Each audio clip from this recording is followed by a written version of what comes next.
ജാഥ പത്തനംതിട്ടയിലെത്തിയപ്പോ അവിടെ തൊഴിലുറപ്പ് തൊഴിലാളികൾ ഒരിടത്ത് സ്ത്രീകളാണല്ലോ, അവരൊന്ന് കാണണം താല്പര്യം പ്രകടിപ്പിച്ചപ്പോൾ ഭക്ഷണം കഴിക്കുന്ന സമയത്ത് ഞാൻ അവരുടെ അടുത്ത് ചെന്നു. അവരോട് ഞാൻ പറഞ്ഞു, ഇടതുപക്ഷ ജനാധിപത്യ മുന്നണിയാണ് തൊഴിലുറപ്പ് തൊഴിലാളികളെ സംരക്ഷിക്കുക. കേന്ദ്ര ഗവൺമെന്റ് അതിനെയെല്ലാം BBG റാംജി എന്നും പറഞ്ഞുകൊണ്ട് അല്ലെ പുതിയ പദ്ധതി വന്നിരിക്കുക, വികസിത് ഭാരത് ഗ്യാരണ്ടി ഫോർ റോസ്ഗാർ അജീവിക യോജന ഗ്രാമീൺ. പേര് തന്നെ പഠിക്കണമെങ്കിൽ 1.5 കൊല്ലം എടുക്കണം. ഇങ്ങനെ പഠിച്ചിട്ടുണ്ടെങ്കിൽ നമുക്ക് 5-10 ബിരുദം എടുക്കായിരുന്നു. പോട്ടെ, പേരിലല്ല കുഴപ്പം, മഹാത്മാഗാന്ധിയെ വെട്ടി പോട്ടെ. ആ പദ്ധതി പ്രകാരം തൊഴിലുറപ്പ് പദ്ധതിയെ തകർക്കുകയാ. തൊഴിലുറപ്പ് പദ്ധതി കേന്ദ്രം തരുന്ന വിഹിതം എല്ലാം വെട്ടിക്കുറച്ച് കേരള സംസ്ഥാന ഗവൺമെന്റുകളുടെ തലയിലിട്ട് അവർക്ക് വഹിക്കാൻ കഴിയാത്ത പ്രയാസമുണ്ടാക്കുന്നു. വിശദാംശത്തിലേക്ക് പോകുന്നില്ല.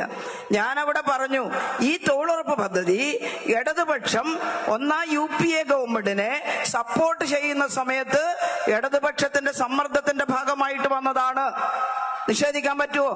എന്റെ അമ്മോ, കോൺഗ്രസ്സുകാരെന്തൊരു ബഹളാണ്. കുറെ നാളായിട്ട് അവരുടെ സൈബർ സംഘങ്ങൾ എന്നെ തെറി പറഞ്ഞുകൊണ്ട് നടക്കുക. അതവിടെ പറഞ്ഞോട്ടെ. സാക്ഷാൽ മല്ലികാർജുൻ ഖാർഗെ ഡൽഹിയിൽ സീതാറാം യെച്ചൂരിയുടെ അനുസ്മരണ യോഗത്തിൽ ആ കാര്യം അനുസ്മരിച്ചിരുന്നു. ഇവർ പറയും പോലെയല്ല. UPA ഗവൺമെന്റിന്റെ സമയത്ത് കോമൺ മിനിമം പ്രോഗ്രാം ഡ്രാഫ്റ്റ് ചെയ്യാനും ഈ rural employment guarantee act draft ചെയ്യാനും ഒക്കെ ഏറ്റവും മുൻകൈയെടുത്ത് പ്രവർത്തിച്ചത് സീതാറാം എന്ന് പറഞ്ഞു. ഞങ്ങൾ അങ്ങനെ പറഞ്ഞ് അഹങ്കരിക്കാനല്ല. പക്ഷേ കോമൺ മിനിമം പ്രോഗ്രാമിൽ ഈ നാട്ടിലെ ഒരു കുടുംബത്തിൽ ഒരാൾക്കെങ്കിലും ഇന്ത്യയിൽ തൊഴിലുണ്ടാകണമെന്ന് ശക്തമായി ഇടതുപക്ഷം പറഞ്ഞിട്ടുണ്ട്.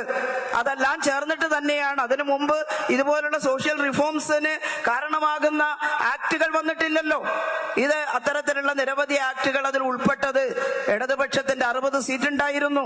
എന്തൊക്കെ വാഗ്ദാനം ഉണ്ടായിരുന്നു. വേണമെങ്കിൽ പ്രധാനമന്ത്രിയാവാൻ പറഞ്ഞു. അയ്യോ, ഞങ്ങളില്ല എന്ന് ഞങ്ങൾ പറഞ്ഞു.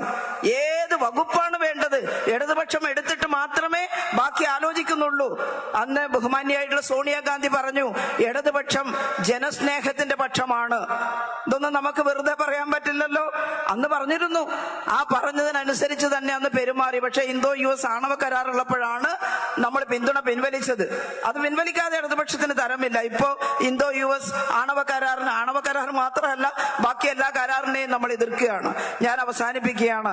നിങ്ങൾ എത്ര നിഷേധിച്ചാലും മായ്ച്ചു കളയാൻ കഴിയാത്ത വിധം ഇടതുപക്ഷ ജനാധിപത്യ പ്രസ്ഥാനങ്ങളുടെ ഇടപെടൽ, കേരളത്തിൽ ഇടതുപക്ഷ ജനാധിപത്യ മുന്നണി ഒറ്റക്കെട്ടായി നടത്തുന്ന ഇത്തരത്തിലുള്ള ജനകീയ ഇടപെടൽ ജനങ്ങളിൽ നിന്ന് മറച്ചുവെക്കാൻ നിങ്ങൾക്ക് സാധിക്കില്ല.